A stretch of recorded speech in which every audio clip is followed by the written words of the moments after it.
Бүгін хижри ел бойынша 1440 елның 15 Рабиғул әуәлі бола. Рабиғул әуәл айы екінші түрлі халқымызда мәуліт айы деп ерлер. Пейғамбар саллаллаху алейхи ва саллям бойда туған. Һәм инде нур болып бізге ислам дины алып келген. Һәм инде кімдер инде мен өткен үйлерді тәдірім инде менә Пейғамбар саллаллаху алейхи ва саллям туған күн үткәрмәгән. Бидғат деп әйтәйік, қайсыдыр өткерге мәжбүри деп әйтәйік. Һәм инде хатта Пейғамбар саллаллаху алейхи ва саллямның тұрмыш турында сөйлей башласаң да, оны мәуліт айына бәйләп, Рабиғул әуәл айына бәйләп, инде сөйләргә ярамый дәрәҗәсенә җитеп әйтәләр, төрле фикерләр. Әмма инде Пейғамбар саллаллаху алейхи ва саллям қойсаңына искә алсақ та, ул безгә бер вакытта да зыян китермей торгандыр. Һәм әлбәттә инде бу улуг ай Пейғамбар саллаллаху алейхи ва саллямны безгә җир йөзенә бүләк иткән ай. Һәм инде biz аның сүннәтенә иярәбез, biz аның bütün хулкын, киену рәвешләрен үзебезгә кабул итәбез. Һәм инде ул алып килгән Коръән белән гамәл кылабыз. Һәм инде аның яшәү рәвеше белән без үзебезне мусулман дип саныйбыз. Һәм Аллаһ субхана тәгаләнең җәннәтен өмет итәбез. Һәм дәһшәтле кыямәт көндә Пейғамбар саллаллаһу алейхи ва саллямның шәфәгатен өмет итәбез. Һәм Аллаһ субхана тәгалә Коръән-и Кәримдә әйтә: "Аъузу биллаһи минаш шайтанир раҗим. Әләм яҗидка ятиман фәәвә." Әллә Раббың син ятим хәлендә табып, тәрбия урынын насип итмәдеме? Пейғамбар саллаллаһу алейхи ва саллям туганчы атасы үлә, 5 яшында анасы үлә, 8 яшында тәрбия кылучы бабасы да үлеп, сөйкле Пейғамбарыбыз Мөхәммәд Мустафа саллаллаһу алейхи ва саллям бөтенләй дә ятим кала. Аны тәрбиягә атасы белән бер туган абыйсы Абу Талиб ала. Тәфсир галимнәре фикере буенча бу аяттагы тәрбия урынын насип итмәдеме дигәндә Пейғамбар саллаллаһу алейхи ва саллямның атасы белән бер туган абыйсы тәрбиясендә үсүе аңлатыла. Расулуллаһ алейхи ва саллямның яшь вакытында аерым бер шөгыле булмаган, ләкин күп кенә риваятләрдә ул башта Бәну Сагид кабиләсендә, аннан соң Мәккәдә сарыклар көткән. 25 яшында Хадиша радиллаһу анһаның сәүдә эшләре буенча Шамга бара. Ибн Исхак ривайет итә, Хадиша бинт Хувайлид сәүдә белән шөгыльләнүче, ихтирамга лаеклы бай хатын була. Ул үз акчасына сәүдә итсеннәр өчен ирләрне эшкә яллаган һәм килгән табыштан билгеле бер өлешен сәүдә итүчегә биргән. Курайшлар асылда сәүдә белән шөгыльләнгәннәр. Хадиша радиллаһу анһа Расулуллаһ саллаллаһу алейхи ва саллямның гадел, хак һәм әхлаклы кеше икәнен белгәч, Шамга малларын алып баруны аңа тәкъдим итәргә теләп, аның артыннан кеше җибәртә. Ул аңа башкаларга караганда күбрәк вәгъдә итеп, юлга үзенең хезмәтчесе Мәйсәрә белән бергә чыгара. Расулуллаһ алейхиссалам аның тәкъдимен кабул итә һәм Мәйсәрә белән бергә Шамга китә. Расулуллаһ алейхиссалам Мәккәгә кайткач, Хадиша радиллаһу анһа акчаларның сакланган һәм моңа кадәр булмаган табыш китергәнлеген күрде. Күп китергән, моңа кадәр булмаганча. Хезмәтчесе Мәйсәрә аңа Расулуллаһ алейхиссаламның күркәм сифатлары, улуг дәрәҗәсе, акыллы фикер йөртүе, хаклык һәм гаделлек иясе булуы турында сөйләде. Шунда Хадиша радиллаһу анһа изләгәнен табуын аңлады. Бик күп зур дәрәҗәле кешеләр аңа өйләнергә теләделәр. Ләкин ул аларның тәкъдимләрен кире какты. Ул үзенең кичерешләрен дусты Нәфисә бинту Мөниягә сөйләде. Бу хатын Пейғамбар алейхиссалам янына барып, Хадишага өйләнү турында тәкъдим ясады. Пейғамбар алейхиссалам моңа ризалык биреп, әтисе ягыннан булган кардәшләренә мөрәҗәгать итте. Алар барып Хадишаны димләделәр. Узак та үтми туй булды, никах та Хашимиләр, Мөдәр кабиләсенең башлыклары катнаштылар. Бу хәл Шамнан кайтып 2 ай үткәч булды. Расулуллаһ алейхиссалам Хадиша радиллаһу анһага 20 яшь дия бирде. Бу вакытта Хадиша радиллаһу анһага 40 яшь иде. Ул чыгышы белән дәрәҗәле, бай һәм акыллы хатын иде. Ул Расулуллаһ алейхиссаламның беренче хатыны һәм Пейғамбарыбыз саллаллаһу алейхи ва саллям исән вакытында башка хатын кызга өйләнмәде. Гайша анабыздан ривайет кылына, Расулуллаһ алейхи ва салламның барлык күркәм хатыннарының Хадишадан көндәшкән кебек берсеннән дә көндәшмәдем. Бит мин аны бер кайчан да күрмәдем. Әмма Пейғамбарыбыз алейхи ва саллям аны еш исенә төшерә иде. Кай вакыт ул сарык шалдыра иде һәм итен аның туганнарына җибәрә иде.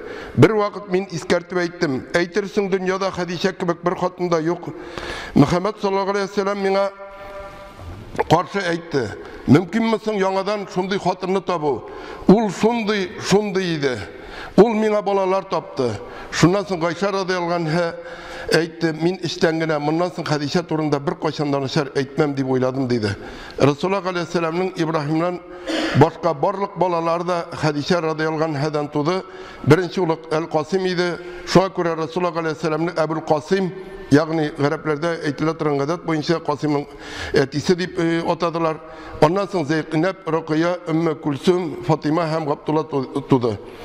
Onun bütün ulları da bala vakitte öldüler. Kızlarına kilgende onlar İslam kilgençi yaşadılar.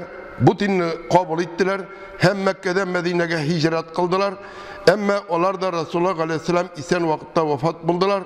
Bartik Fatima radıyallahu anh'a kaldı. Hem Peygamberimiz aleyhisselam ölgenden soň 6 ay ötkeç vefat buldu. Resulullah sallallahu aleyhi ve sellem'e 35 yaş bulganda bik zor bir vakıga buldu. Ol Ka'batullah'ını jimirip yangadan tutu. Ka'batullah İsmail aleyhisselam vaktinde 6 metre büyüklükteki taşlardan tüzülgen bina idi. Tübesi bulmav sebeple onda koraklarga kiru bik jеңil. Stinalar da yorgalangan jimirlerge turaydı. Ka'batullah'ını nigizine kadar jimirdiler. Nigizinin ınık buluğun kurgeç nigizin kaldırdılar. Ondan sonra Bakum isimli Bizantiya tüzücüsü yardımında yangadan tüzüdüler. Qara taşını koyarga vakit yetkeç güzara bahas çıktı. Hem bu bahas 4-5 gün devam etti. Hatta kan kuyuğa barıp gitti. Ebu Umeyye bin el-Mughire el-Makhzumi izgi yurtunun kapkasından birinci kim kirse şol kişi bu vazifani ötevişi bulur deyip takdim etti. Qara taşını indi kimler hocda bulgan körüp bileler deyip aytganda kimler bulmagan indi iştip bileler. Indi ol şunda koyulgan taş. Onun bilen bütün üstü de rizalaştılar. Kapkadan birinci kirvişi kişi Resulullah aleyhisselam buldu. Halk Resulullah aleyhisselam'ını görüp bu el-emin, biz buna riza, bu Muhammed deyip kışkırdılar. Resulullah aleyhisselam onlar yanına gelip sözlerini tınladı, hem yapmanı birbirlerini sıradı. Şul yapmanın ortasına taşını koydu, sonundan kabile başlıklarına, kırılarına tutup taşını küterige koştu. Taşını evvelge urununa getirgeç Resulullah aleyhisselam öz kulları bilen kara taşını urununa koydu. Bu akıllı fikir bilen barsı da kiliştiler, hem olaytken şerşlediler. Resulullah aleyhisselam yaş vakitte cemiyetinin türlü sıfatlı sınıflarına kirvişi kişilerge koğuluşlu en yakşı sıfatlarga gına iyi bulgan. Ul hamir içmegen, putlar için kurban itip çalıngan hayvanı itin oşamagan, türlü ilahlarga karata uzdurulgan beyramlarda katnaşmagan, olar ismi bilen ont itmegen. Resulullah aleyhisselam özünün kabiledeşleri arasında kurkem huluğu, yaxşı əxlaqi sıfatları bilen ayrılıp durgan. Ol en terbiyeli hem yuvar, en gadil hem yumşak, en yumart kişiydi. İşlerden namuslu bulgan için onu el-emin deyip yürteler idi. Ol ne Hadişe radıyallahu anh'a suretlegen kebek idi. Hadişe radıyallahu anh'a onun turda sen zayıf kişiye ağırlığın küterige buluşasın. Kişilerge kunakçılık kursetesin. Hem olarga yomuz ızmışın sınavlarına tüzerge üretesin. Hem olarını jiңerge buluşasın dedi. Peygamberimiz sallallahu aleyhi ve sellem 40 yaşı tulgaç Allah'ta kolarga yarataydı. Buna kabiledeşleri arasında karşılıkların artığı da sebep buldu. Ol özü bilen rızık hem su alıp Mekke'nin elekege şiklerinden 2 mil Irak'ta urnaşkan Hira tağına Meğere'ye gidip şunda yalğız oturaydı. Peygamber aleyhisselam Ramazan ayında 3. mertebe Hira tağının Meğere'sinde yalğız kalgaç Allah Teala yer ehlilerine özünün nimetin kursetirge tiledi hem yerini peygamberlik eriştirүү için uluglap Cebrail aleyhisselam'ını Kur'an-ı Kerim'nin kaybır ayetleri bilen jiberdi. Mübarek Furi'nin sirasında bu data Ramazan ayının 21. günü Düşenbe kiş miladi yılına hesaplegende 610 yılının 10. Ağustos deyip kursetile. Rivayet etile. Ayşe anamız aytdı. Resulullah aleyhisselam'a vahiyinin inüvi düşündeki hakiki kuruden başlandı. Ol irtängi taң kebek kile turgan күрүләрдән башканы күрмейді. Ягъни хаклыгында шик булмаган төшләр. Аннан соң аңа ялгызлыкны ярату бирелде. Һәм ул бик еш кына Хира тауының мәгарәсендә аулакта калып, берничә көн буена Аллаһка гыйбадат кылу белән мәшгуль булды. Һәм аннан соң гаиләсе янына кайта иде. Гадәттә ул үзе белән бөтен кирәкле әйберләрне ала торган булган. Аннан яна Хадиша янына кайтып, яңадан мәгарәгә барып аулакта калу өчен кирәкле нәрсәләрне алган. Бу хәл Хира тауының мәгарәсендә булганда хакыйкат ачылганчы дәвам итә.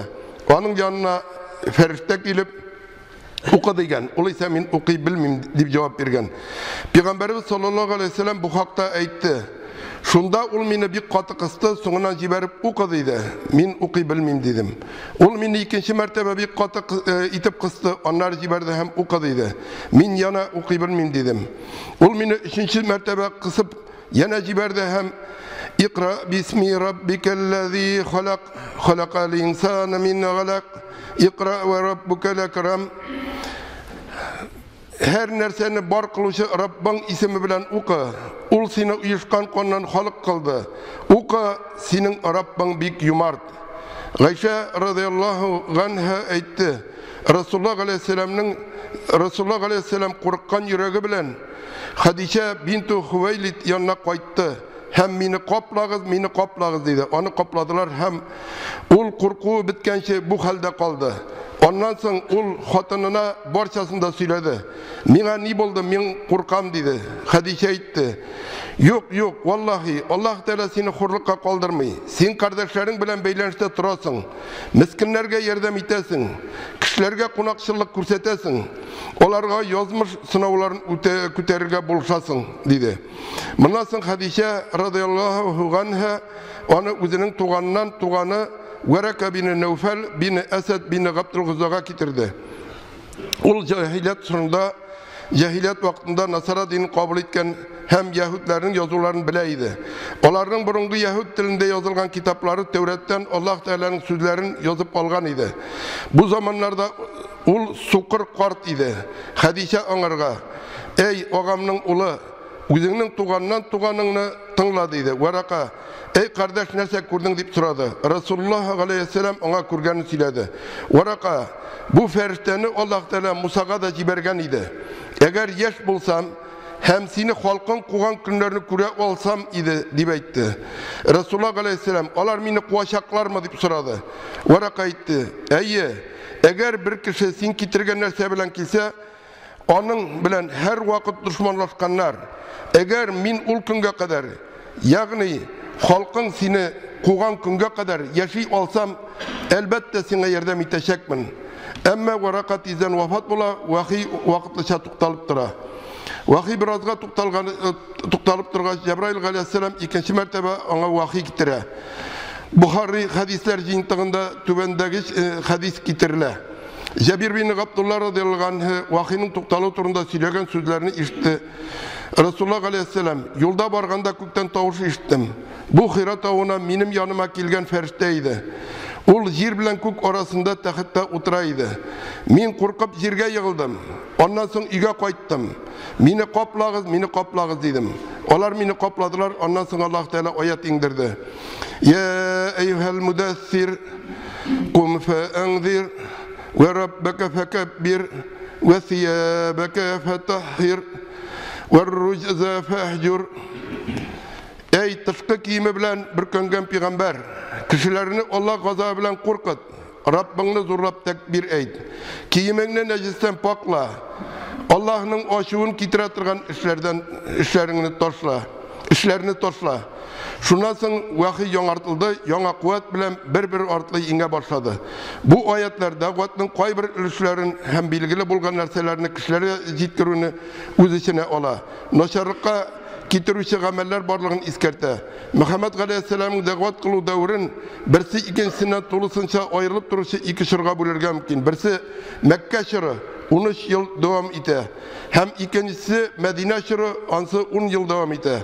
Hem indi Mekke şırı uz şiratında 3 etapka bölürgen mümkün.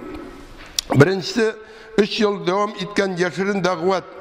İkincisi 4. yıldan alıp 10. yılının ahırına kadar devam etken Mekke ehillerine açık davet kılı itabı.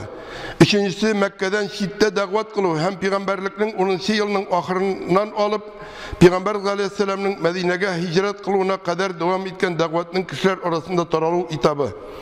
Şu vahiy bilen İslam dini bütün dünyaya tarala başlıyor. En birinci Peygamberimiz Aleyhisselam'ın hatını müminlerin olası Hadice bintu Huveylid, ondan sonra onun irikке ciberilgen kolu Zeyd bin Haris, o vakitte sabi bala bulgan hem Resulullah Aleyhisselam'ın terbiyesinde buluşu etisi yağından tuğanının ulu Gali bin Ebu Talib, yine onun en yakın dostu Ebu Bekir Es-Siddiq radıyallahu anh. Bu kişiler barısı da davetinin birinci gününde İslam'ı kabul ettiler. Yaşının davet 3 yıl barsa da bu vakit içinde dini kardeşlik münasebeti bilen beylengen bir maksat kamtılışı İslam dini halka getirişi müminler türkümü baraka kildi. Bundan sonra Allah Teala Resulullah Aleyhisselam'a halkını açık davet kılıp putlarga karşı çıkmak hakkında emir kildi. Kul ya eyyühennâsü inni Resulullah ileykum cemîgâ. Allah subhanahu teala ey iyi kişiler, haklıkta min barşağızga, bütün kişilerge de Allah Teala'dan ciberilgen Resulmün. Hemin de Peygamberimiz sallallahu aleyhi ve sellem elbette indul barımızga da kilgen. Ol Allah Teala'nın ilgisi, ol bizge Kur'an alıp gelgen, ol bizge yaşav revuşu kaldırgan. Hem bugün günde köp güne olda aytıp gitkenim şey iştirge turup kileyindi. Ol kaybır evler hatta Kur'an şeyler eytelerinde ol bir kimde bulmagan, ol gadi kişi bulgan Kur'an alıp gelgen, hem bütün kişi de Kur'an'dan üzü okurga tiyiş, üzü bilirge tiyiş deyip. Onun indi bir nide bütün ehemmiyeti yok deyip eytirge tırşar. Ama indi Peygamber sallallahu aleyhi ve sellem ol indi ol en ehemmiyetli kişilerinin birisi. Birsigine tügül en ehemmiyetli kişi. Hem indi ol bizge yaşav revuşun, kinu revuşun. Hem indi bütün bizning ahlakımız, bütün bizning turmuşumuz şunun revuşunca alıp barırga tiyişlikini kursatatırgan bir örnek. Hem indi biz kıyamet gününe kadar eğer de Peygamber sallallahu aleyhi ve sellem'e yersek şundagına biz onun şefakatini ümit ite olabız. Hem indi nidigine vakit bulsa da, nidigine şır bulsa da elbette biz onun sirasını öğrenirge tiyişmiz. Sirasının tarihini öğrenirge tiyişmiz. Hemen indi üzün nişik tutkan, ulular yanında, kişiler yanında nişik tutkan. Biz bütünüsün öğrenirge tiyişmiz. Hem durmuşka kirtirge tiyişmiz. Allah subhanahu teala hemmelerimizge de sağlık, selametlik, iman baylığı versin. Hem birbirimizni ihtiram etini nasip kılsın. Hem indi her vakitte de şu İslam dininde birden bulup, hem indi birge bulup, şu dinini kuvvetlevçilerden bulularımızı nasip kılsın. Barakallahu li ve lekum fil Kur'anil gazim ve nefagana ve iyyakum bil ayati ve zikril hakim. İnnehu es-semi'ul galim. El-gafurur rahim. El-mucibud du'a.